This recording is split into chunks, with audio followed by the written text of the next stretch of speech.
আগামী 5 জুন নবীনগরের উপজেলা পরিষদ নির্বাচন। উপজেলা পরিষদের চেয়ারম্যান পদে আমি নির্বাচনে প্রতিদ্বন্দ্বিতা করছি। আমি নবীনগর উপজেলার সম্মানিত ভোটারদের কাছে দোয়া চাই, আপনাদের ভালোবাসা চাই, আপনাদের সমর্থন চাই, সর্বোপরি আমি আপনাদের ভোট চাই।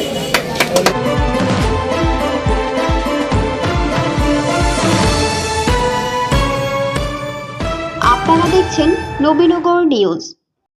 ব্রাহ্মণবাড়িয়া নবীনগর উপজেলা পরিষদ নির্বাচনে চেয়ারম্যান পদে জনপ্রিয়তার শীর্ষে রয়েছেন 1970-এর নির্বাচনে বঙ্গবন্ধুর বিশ্বস্ত সহচর গণপরিষদ সদস্য, নবীনগরের প্রথম এবং সাবেক সংসদ সদস্য কাজী আকবরউদ্দিন সিদ্দিকীর সুযোগ্য সন্তান, বাংলাদেশ আওয়ামী লীগের কেন্দ্রীয় উপকমিটির সদস্য কাজী জহিরুদ্দিন সিদ্দিক টিটু। আসন্ন উপজেলা পরিষদ নির্বাচনকে সামনে রেখে তিনি এবারও অন্যান্য সব প্রার্থীদের চেয়ে মাঠ পর্যায়ে জনপ্রিয়তার শীর্ষে রয়েছেন। তিনি মাদক, সন্ত্রাস ও দুর্নীতির বিরুদ্ধে প্রতিবাদী কণ্ঠস্বর হিসেবেও সুপরিচিত।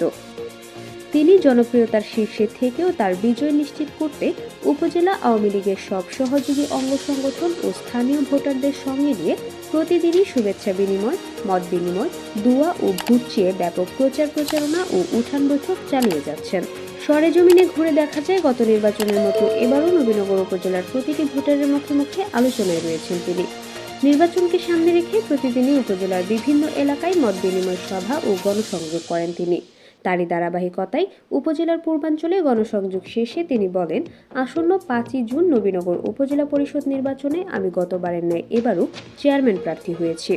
নবীনগর উপজেলাকে একটি আধুনিক, উন্নত, সন্ত্রাস, মাদক ও ইফটিজিং মুক্ত উপজেলা হিসেবে গড়ে তুলতে আপনাদের স্নেহ, ভালোবাসা, দোয়া, মূল্যবান ভোট ও সার্বিক সহযোগিতা দিয়ে আমাকে উপজেলা পরিষদ চেয়ারম্যান পদে নির্বাচিত করবেন।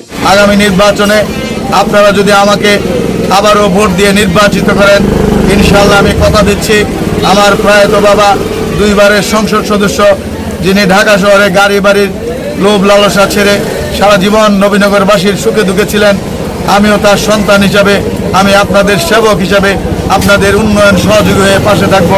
আমাদের জননন্দিত নেতা, উন্নয়ন পাগল ফয়জুর রহমান বাদল ভাইয়ের পাশে থেকে ওই নবীনগরের যে সকল উন্নয়নমূলক কাজগুলি এখনো হয় নাই, সেই কাজগুলি বাদল ভাইয়ের পাশে থেকে ইনশাল্লাহ আমি করব। পাশাপাশি আপনাদের সুখে দুঃখে ইনশাল্লাহ সারা জীবন থাকব। আমি যদি নির্বাচিত হই আপনাদের ভোটে, আমি একটি উন্নত মডেল উপজেলা হিসেবে নবীনগরকে করতে চাই। একটি মডেল উপজেলায় রূপান্তরিত করার জন্য স্বাস্থ্য, চিকিৎসা, রাস্তাঘাটের উন্নয়ন, স্কুল কলেজের উন্নয়ন, সকল ক্ষেত্রে নবীনগরের উন্নয়ন করব, এটা আমি আপনাদের কাছে অঙ্গীকার করতে পারি।